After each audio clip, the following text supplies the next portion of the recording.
Hi guys! So, officially nga po, nag-start na ang autumn dito sa Canada. So, nag-start na nga rin na lumalamig na yung weather. Kaya syempre, kailangan na natin ng pampainit. Iniisip nyo.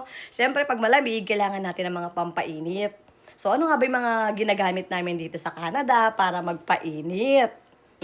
So, ayan na nga, na-pull out na nga namin itong aming aircon kasi nga, syempre, lumalamig na, so hindi na nga siya kailangan.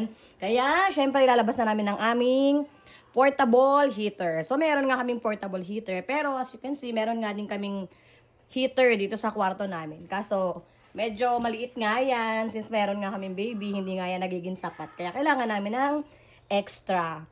Then, syempre, meron din kami nitong bottle warmer.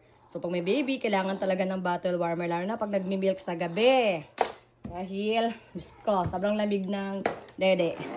Then, meron din dito nitong wipes warmer. Siyempre, pag nag-poop si baby or nagwiwi, nagpalit ka ng diaper sa gabi, kailangan natin ng wipes warmer. Dahil sino ba naman ang gustong lamigin, di ba?